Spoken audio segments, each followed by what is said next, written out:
guys, Cajun Cardboard coming at you from the great state of Louisiana. Here today, we, as you can tell by the thumbnail, we're here to talk about the 50 games in, who the NBA MVP is. I'm going to give you my predictions. I'm going to put them in order. I'm going to tell you why I have them in that order. We're going to take a look at the Vegas odds as well. We are going to look at the NBA standings because that is a huge factor. There's a lot of movement, a lot of fluctuation. It's tightly packed in the East and the West, where each player's particular team finishes, and for some players different than others, has a huge impact on whether or not that player has a chance to win the NBA MVP.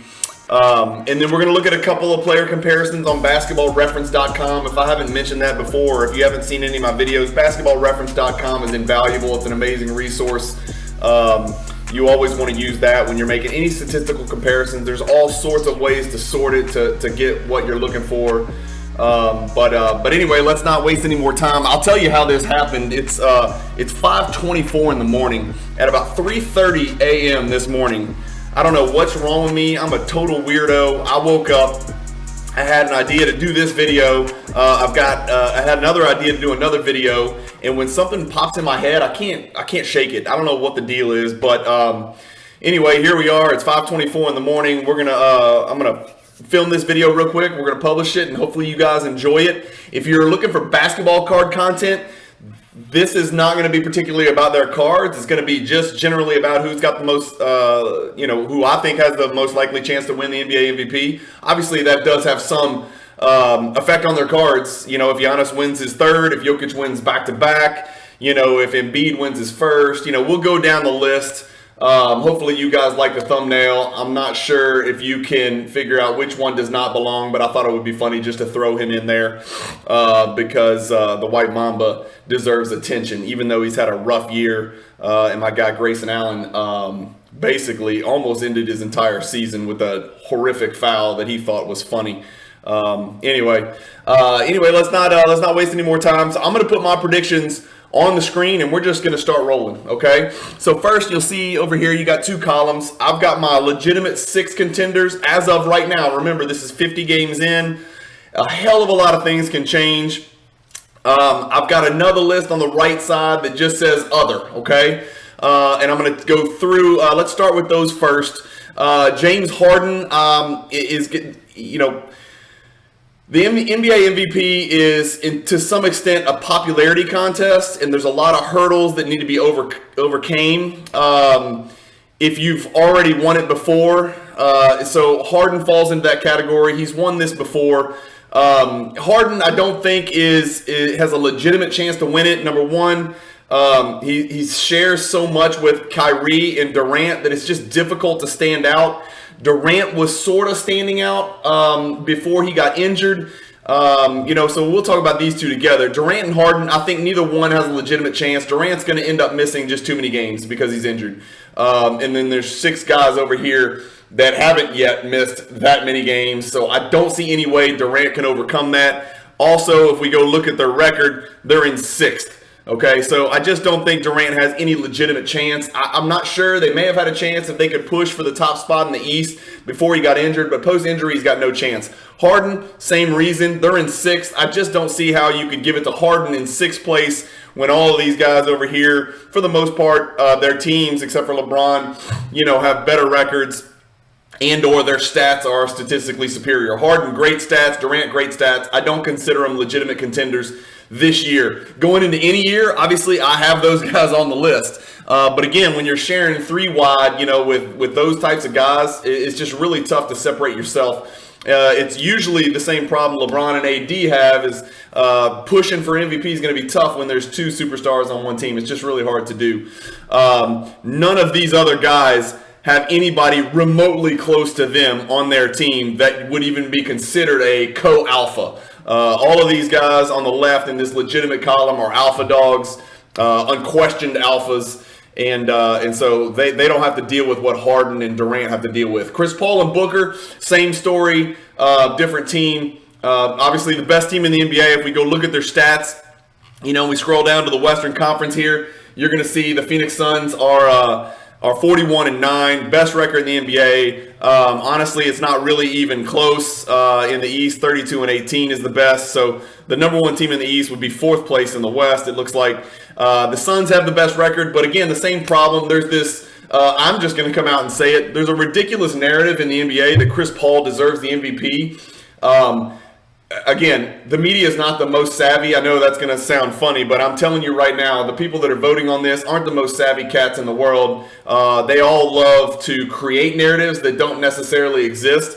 Yes, Chris Paul is having a fantastic season. Yes, he had a fantastic season last year, and we heard the same bullshit about how he's an MVP candidate. I don't consider him a legitimate MVP candidate. Do I think he's great? Yes. Do I think historically he's the top 5 or 6, 7 point guard in the history of basketball? Yes. Would everybody love for somebody who's not had a title to go win the title and get the NBA MVP and kind of close out his career, or the tail end of his career with an MVP and a title? Yes, all those things are great. But it's preposterous to even consider Chris Paul as the MVP because Booker is the best player on the team. And for the same reason, Durant and Harden aren't factors. Paul and Booker have a better chance because their team is first place and they're clearly doing things as a team. But Paul and Booker pull from each other and they detract from each other's chances. And anybody who watches basketball, I mean, you can say Chris Paul is great and you can go look at his numbers. They're just not in the same category, even as Booker. That's just my opinion. Without Booker, that Phoenix Suns team has absolutely no chance whatsoever. And the same could be said with Chris Paul, but I just don't think Chris Paul has the numbers to do it. It would be the worst numbers statistically for any NBA MVP in history if he wins the MVP. That's just my take on it. So I don't consider him a contender. DeMar DeRozan, same thing. It's a feel-good story. Zach LaVine's the best player on his team. DeMar DeRozan's having a great season, but what the media likes to do is the media likes to confuse most improved or most shocking season with NBA most valuable player, and it's a shame because DeMar DeRozan is not the NBA's most valuable player. He's not even remotely close.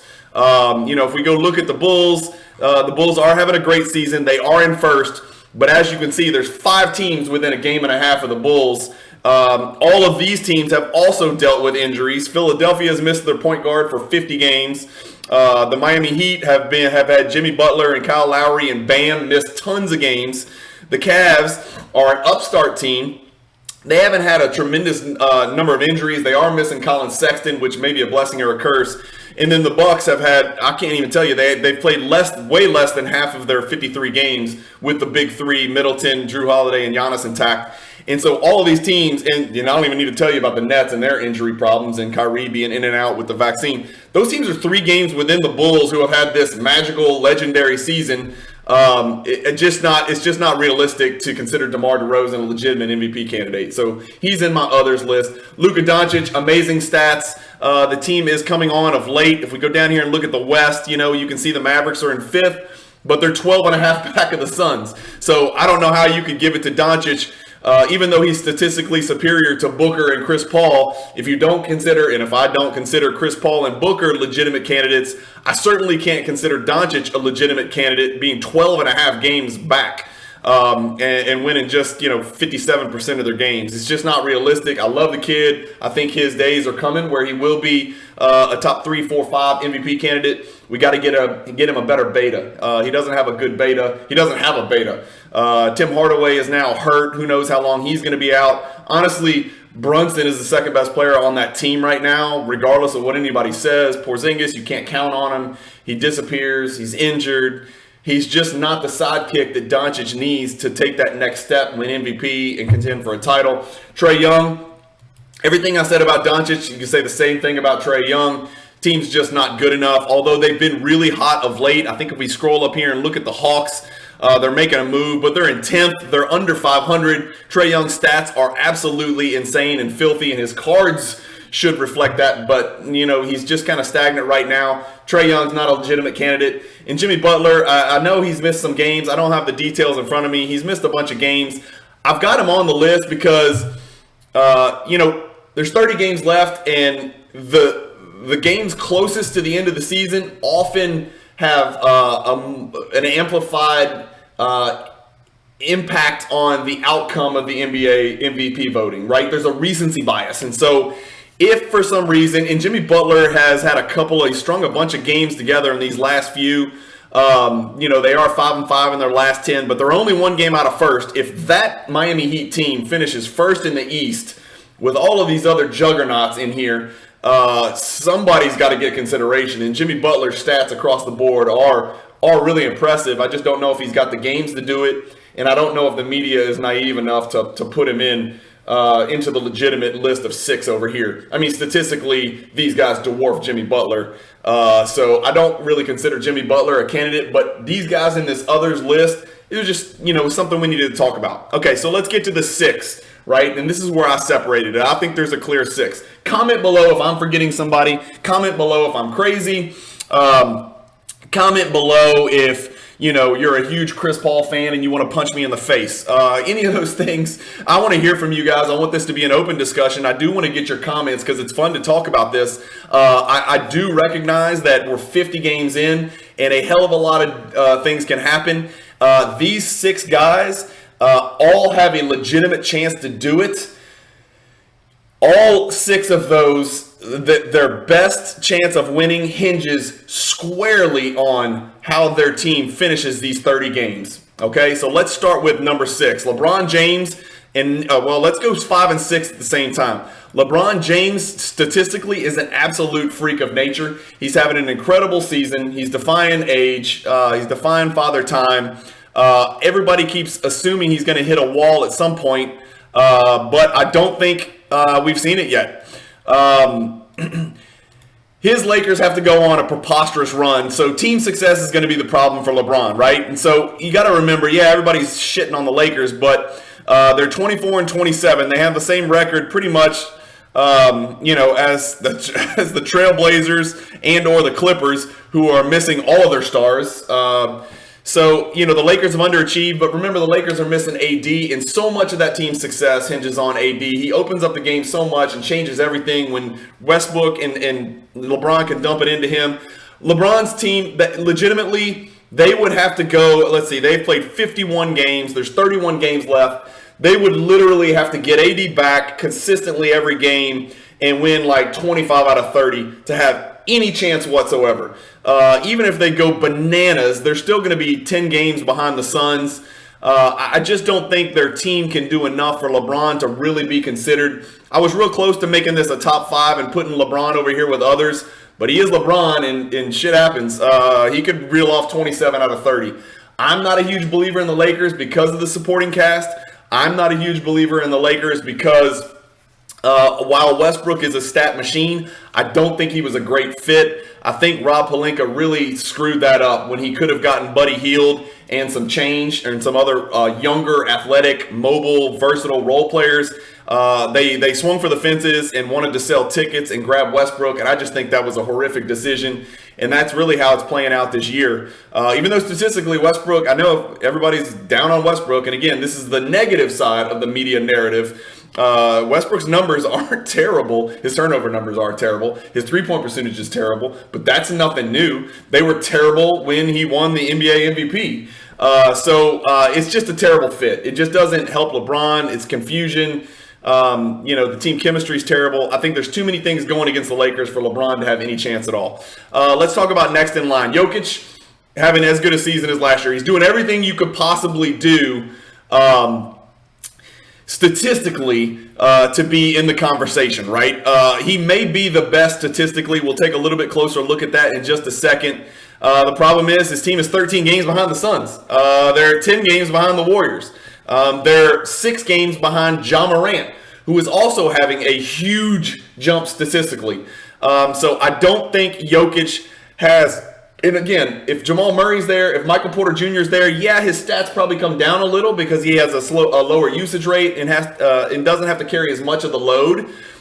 He's been incredibly consistent and healthy. Again, statistically, he's right there with, if we go look at just stats, we're looking at Giannis, Embiid, and Jokic statistically. I think those three separate stat-wise from all of the other people on this list on either side of this.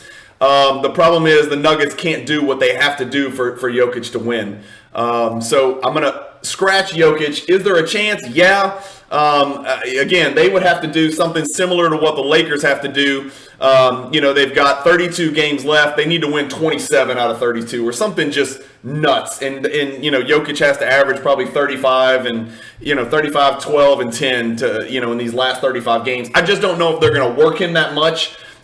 Given where they are in the playoffs, I think he'll break down if they try to do that, and I really don't see the point of it. So I don't really consider Jokic as a true candidate right now. These next four, I think, separate themselves from 5 and 6, just like 5 and 6 kind of separate themselves from the others on that list. I've got Ja Morant here. Massive, massive jump this year statistically. Like I said, the media loves to give the MVP to somebody who's not won it before. If you go look at the back-to-back winners or back-to-back-to-back winners, Larry Bird, there's not that many throughout history. I know Giannis just did it. That's another thing Jokic has going against him. The media does not like, and the voters, I should say, I stop saying the media. The voters do not like to give it to the person that won it last year. The media loves, and the voters, I keep saying media, the voters love to give it to somebody who's never won it, who's overachieving. So sometimes the voters confuse most shocking season or biggest leap forward for a superstar with NBA MVP. And so for that reason, I think that gives Ja Morant a little boost. His team is significantly better than anybody preseason would ever have suspected. I didn't look at the Vegas win shares, the odds of how many games your team's going to win. But damn, I can't imagine. I mean, they're winning 660 clip here. They're 7.5 back. They're only 4.5 back of the Warriors. I can't imagine anybody, even the biggest Memphis Grizzlies homer, would ever have thought they'd be 35-18 at the 53 game mark. I didn't think that. Comment below if I'm crazy. I mean, I know they got a nice young core and young nucleus, but Dylan Brooks has missed a bunch of the season. He's really important. Desmond Bane's taking a huge step forward. Jaren Jackson's sort of playing pretty good basketball. I still think he's overrated in the hobby. But really, I just think he's overrated. I just don't see it with Jaren Jackson. Ja Morant's carried an amazing load. He checks all the boxes as far as exciting, leader, stays out of trouble. He goes into FU mode and takes games over. He's become unguardable. He's taken a huge step forward statistically on the offensive end. He's still not a great defender just because he's a munchkin, but he does his best and he's intense. And Ja Morant's definitely in the conversation. If his team can somehow push the Suns, again, they're 7.5 back. It doesn't look like it's going to happen. They've won 6 out of their last 10, and the Suns have won 10 out of their last 10. I think he needs to get that Grizzlies team to number 1 overall to jump these other 3 guys, which we're about to talk about. Okay, so this is tough for me. I've got Steph Curry on the list, even though right now I think he has 0 chance to win it. Okay, I don't think if the season ended right now for COVID or some kind of earthquake or something, or apocalyptic event, I don't think Steph Curry has any chance to win it, especially if you look at his past 2-3 weeks of shooting and his statistics the past 3 weeks, or if you even really just take a close look at his statistics all year long. LeBron James is much better than Steph Curry statistically. Steph's on a much better team with a much better supporting cast. You can see the Warriors are 39-13. They're 3 games back. They've won 8 out of 10. They've won 7 in a row. So Steph's team is making that push, and that's without Wiseman, and that's without Draymond. There is something to be said for Steph's numbers turning to pot as soon as Draymond got injured. That's kind of when Steph's numbers and Steph's shooting slump started for him, is when Draymond was out. So there is something to be said for Draymond and getting guys open and moving the ball and being a great teammate. Even though I'm not the biggest Draymond Green fan in the world, the longer he plays and the more I watch, the more I respect that guy and the more I recognize his contribution to the team that doesn't necessarily show up statistically because he's not a high PPG. He's not a high scorer. He's not electrifying. He's not athletic. He's relevant, man. And defensively, I can't say enough. But anyway, Steph Curry's on the list because he broke the record. The media and the voters love him. They'd love to give it to him again. It's been a long time. I think everybody kind of thought his days of MVP candidate were probably over. If you asked me 3 weeks ago, I would probably have Steph Curry a little bit closer to the top. I would definitely have him in front of Embiid. But I think John Morant's pushing Steph Curry.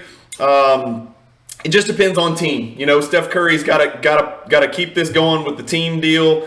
And I just don't know how he jumps Giannis or Joel Embiid, because we're going to look at these two guys. Statistically, these two guys are absolutely fascinating. They're just like Jokic, except their team is better.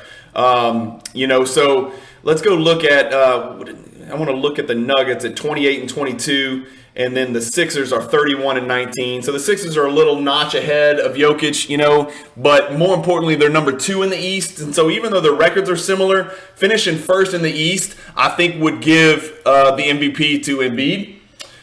Finishing first in the East, I think would give the MVP to Giannis. I think if either of those things happen, that's your MVP, okay? The only way I don't think Giannis or Embiid would win MVP is if somehow in the West, Steph Curry catches the Suns. I think the Warriors would have to catch the Suns and or the Grizzlies for any of those other guys to do it. We know the Nuggets are not catching anybody. We know LeBron and the Lakers aren't catching anybody. If Curry or Morant, if their teams finish first in the West, I think they've got a chance. It doesn't look like it's going to happen. The Suns are off to the races and healthy and clicking, and the chemistry is amazing on that team. And they're doing it without Ayton. I think that these are your two MVPs. Those are your two most likely MVPs. Okay, so statistically, let's kind of look at it. You look at the standings. Both of them are within reach. The Bucks are 1.5 out of first. They went through a horrible stretch. They've only won 6 out of their last 10. And then the Sixers they've won 8 out of 10. Embiid's been nuts. He's been averaging more points per game than minutes per game, which does not happen very often for extended durations. It's happening right now, and it's not just points per game. The Sixers are winning, like I said, 8 out of 10. The Bulls have won 5 out of their last 10. I don't see the Bulls holding off the Sixers. Caruso's out. Levine's in and out. I just worry about the Bulls defensively. That's just me. I haven't looked at the defensive metrics, and maybe I'm off on that, but I worry about the Bulls defensively from a rim protection standpoint. I think if the Bulls face a team like the Sixers or the Bucks in the playoffs, I think they're just going to get physically manhandled. That's just me. Because, Levine and DeRozan are very perimeter oriented.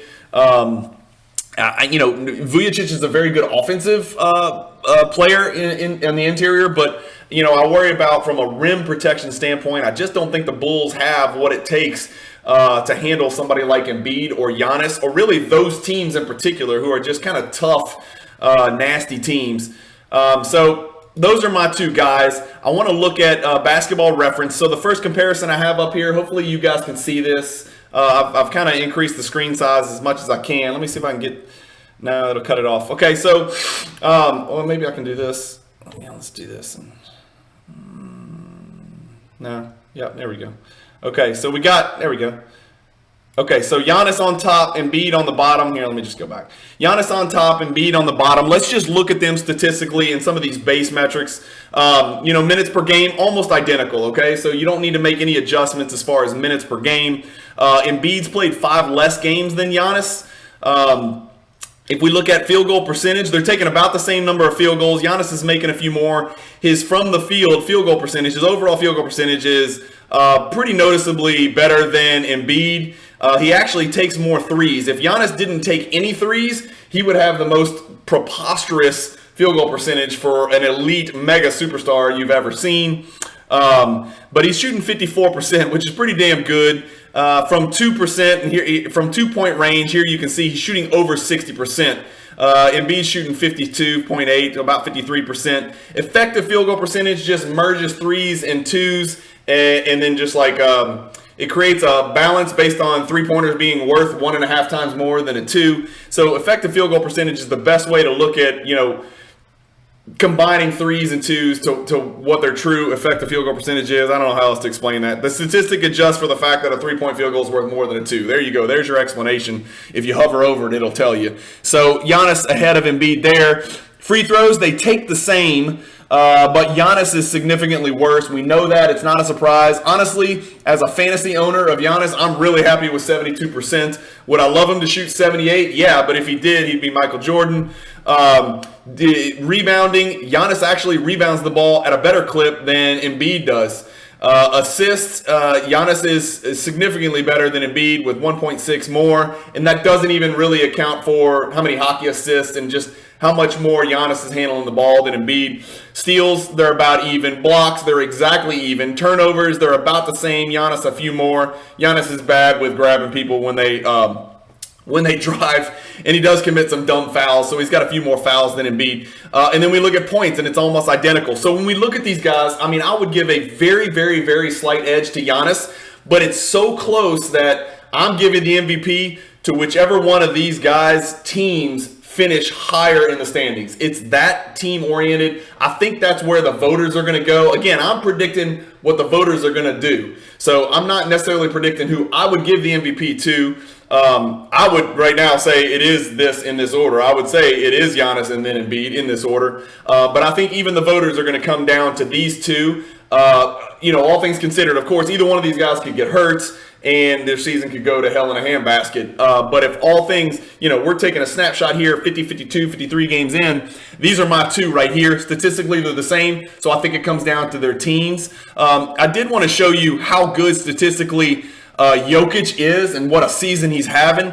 So let's go look at that. We're going to compare Jokic to Giannis, who we've already determined Giannis has a slight edge ahead of Embiid statistically. And statistically, Giannis is number one. I don't think it's even close. Comment below if I'm missing something here. But I think statistically this season, Giannis is number one. Again, if we compare Giannis on top and Jokic, we got the same amount of minutes. They've both been crazy healthy. Jokic has got 45 games started. Giannis has 43. Field goal percentage. Although Giannis is great, Jokic is off the charts, man. And the reason is he shoots 10% higher than Giannis does from the three-point line. Jokic is a better than average three-point shooter for a 7'7" guy. I'm just kidding. For a true 7-footer.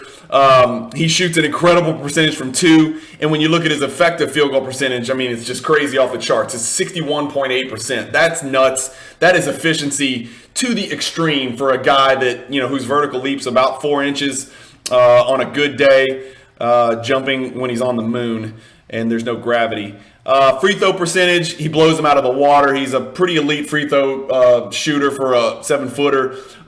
Rebounds, he's one of the best in the league. He might be leading the league. I have not looked. I got to go look at some other guys, but he's one of the best in the league at 13.8. He's probably leading the league. I can pull that up on NBA, or you can go look at those stats, but better than Giannis. Assists, better than Giannis. I mean, he's damn near the top of the league leaders in assists. For a slow-footed 7-footer. They run everything through him. He means everything to this team. Not having Porter Jr., not having Jamal Murray, he's still got his team in the playoffs. I mean, more steals than Giannis. How is that even possible? He's got amazing hands and instincts. He doesn't block shots because he can't jump at all. But he's actually improved defensively. Chris on Card Ladder, Chris McGill, Chris Ahoj would be very proud of me for admitting that Jokic has taken drastic steps forward defensively, although, again, he doesn't meet the eye test defensively, but a good position defender. There's been a history of guys like him. Marc Gasol's another one who won Defensive Player of the Year. He was a sloth also, just really intelligent, brilliant team defenders. If you look at turnovers, they're about the same. Points per game, Giannis has a big edge there. That's a lot more points per game. 3 points per game is a lot. But statistically, those guys are really close. I would probably give the nod to Jokic, but Jokic's team is not going to be relevant in the West. And so, the Bucks are playing at a 60% win percentage. The Nuggets are playing at a 56%. That's a pretty noticeable difference. I just don't think the Nuggets have what it takes to make that push to be relevant in the West. And so for that reason, guys, if you're asking me to gamble right now, I think the Bucks are better than the Sixers. I think Giannis statistically is better than Embiid. And again, I'm the owner of a zillion Giannis cards. I'm incredibly biased. I'm telling everybody right now, if you watch my show or watch this channel, you know how I feel about Giannis. And the Bucks are my favorite professional sports team in the world. So I am biased, but I'm trying to take a step back and be objective here. I've got Giannis right now with the edge over Embiid. And I think it would take a lot for the other guys, a lot from a team standpoint, for the next two guys on the list to supplant these two. Okay, Steph would have to get hot and stay hot. The team would have to push the Suns, and then John Moran, his team would really have to take, and they've already overachieved, like we've talked about. They would really have to go bonkers for him to I think, leapfrog Giannis and Embiid. Let's go look now at the Vegas odds. Okay, so we've got Cajun Cardboard's odds, right? I think it's a two-horse race right now. Do I think four guys could get into it? Yes, I do. But they've got Embiid and Giannis in reverse order based on odds, okay? And I went to, you're just going to have to trust me on this. I picked mine, and then I went, because I was curious to look at Vegas odds. So I don't want you to think I just looked at the Vegas odds and threw it out there. I think they're way wrong. I think John Morant has a significantly better chance to win it than Jokic. I don't think Jokic is so statistically superior to Embiid and Antetokounmpo that he can overcome his, I don't want to say lack of team success, but his team being inferior to Giannis and Embiid. My guess is both of these dudes are going to continue to put up the numbers they're putting up, and their team is actually, one of these two teams, I think, is going to win the East. It's possible the Heat could win the East. If the Heat do win the East, then it just may come down to whose team did better in the last 30 games, Embiid and Antetokounmpo. And of course, it goes without saying, health is everything, right? If any of these guys miss 15 games, they're out because it's just too close right now. If Embiid misses 15 games, Giannis is definitely going to take a huge lead. If Giannis misses 15 games, God forbid, he's, Embiid's going to take that leap. Both of these guys get hurt. Well, that brings Curry and Jokic back in the mix. But here's the Vegas odds. These first four, which are slightly different than my first four. If we go back, I got Jokic and Morant, flip-flopped at 4 and 5. But if we look at these Vegas odds, the first four they have very tight, and then they have a really not very likely chance for John Morant. I don't know. Call me crazy, but I don't think there's any chance in the world Kevin Durant's got a chance to win MVP. And then it's good to see that Vegas gets it, and they're more intelligent than the voters in the Kia MVP ladder, whoever's putting that shit together. And they've got Chris Paul like 10th or whatever that is. I can't even count it up. And they also, this is obviously based heavily on statistics, and you can kind of derive that from the order they've got it in, which I think is the way NBA MVP should. Team success should matter, but you got to take into a lot of, things when you consider that. Like Jokic is playing without two guys. Curry's playing without Draymond and Wiseman. Durant, was playing without, Kyrie for most of the season. But anyway, guys, that's the Vegas odds. These are my predictions. I think it's Giannis by a hair over Embiid right now. It hinges on the next 30 games, which is no surprise. I'm not, feeding you any information you didn't already know. Let me know in the comments. I want to know, let's not go 1 through 6. I just want to know your 1 through 3 right now in order. At this point, it's February 2nd. So we're about 53 games into the season, depending on which team you're looking at. I want to know who your 3 are in order. That's it. Hope you guys enjoyed the video. I'm right at 30 minutes. I could talk forever. We could have talked about this for 3 hours. There's a ton more we could look at statistically and do a deep dive, but too much of the season left to do it. Towards the end of the season, we'll revisit this right before they vote on it, and I'll pull this up, and we'll see how close it was and why it changed, and then we'll look real deep into the statistics to see if we can figure out who the voters are going to vote number 1. Maybe there's a separation, and maybe it's clear cut, and we don't even need to do a video. But as we've seen, 30 days ago, everybody would have said Steph Curry's running away with it, the media darling. He broke the all-time record. Right now, John Morant's kind of the hot topic, and Joel Embiid, and Giannis is just steadily killing shit, man. He's just steadily putting up crazy and historic numbers. 18 games in a row of 25-plus points. That's not normal. Embiid's got a bunch of games of 30 or more. Giannis had another 30-point triple-double last night. All these guys are clicking. It's really exciting to watch. No offense to Jokic and LeBron, but their teams just aren't getting it done. Again, 30 games left. Anything can happen. If LeBron reels off, 27 out of 30, it doesn't look that way. He would surprise, the entire world. But like I said, if they win 25 out of 30, LeBron may leapfrog everybody on this list. Anyway, let me know in the comments. I want to know 1, 2, 3. Thank you guys for watching. The subscribership is growing. That's not what this channel is about. If I cared more about subscribers than about the content, and being entertaining and being educational, then I would talk about all the different sports. But I don't know all the different sports. I don't know collecting soccer, collecting Pokemon, collecting Marvel, collecting baseball and football. So I am a basketball only guy. Sometimes I'm not even talking about basketball cards, like in this video. But this video does have some bearing on the hobby, because on the card collecting hobby, because it matters who wins MVP. You add it to your resume. Now Giannis has 3 of them. That's a big deal. If Embiid wins his first, it solidifies him. You know, maybe he's a collectible big man like Shaquille O'Neal is. If Steph Curry wins another one, man, where does that move him in the historical rankings? Can he finally win an NBA Finals MVP? And then look, who knows what the hell is going to happen in the hobby if Ja Morant wins MVP and somehow gets maybe to the Western Conference Finals with this upstart young nucleus they have in Memphis. So anyway, all of those, you know, there's a million narratives that can change the outlook of the hobby if you're holding any of these guys' cards, which I am. You know, I'll tell you, just for transparency, I have tons, you know, I'm a huge Giannis collector. You know, I chase the Prism Rookie Rainbow. I've got tons of Giannis cards. Joel Embiid, I don't think I own a single card. Steph Curry, I think I may own 2 cards. Ja Morant, I've got a nice little Ja Morant collection. Nothing crazy, nothing high end. Jokic, I don't think I own a single Jokic card. And then LeBron, I have a massive LeBron PC. He's one of my probably 2 biggest player collections next to Jordan, Giannis, LeBron, and Shaq. So I am biased, right? And so I want everybody to know that, and I don't want anybody to call me biased. I'm telling you I'm biased.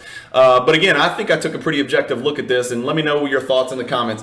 Thanks for subscribing. Hit the like button. Lovingly caress it, as I like to say. It helps me with the YouTube algorithm so we can get this channel out to more people and get more input and more back and forth.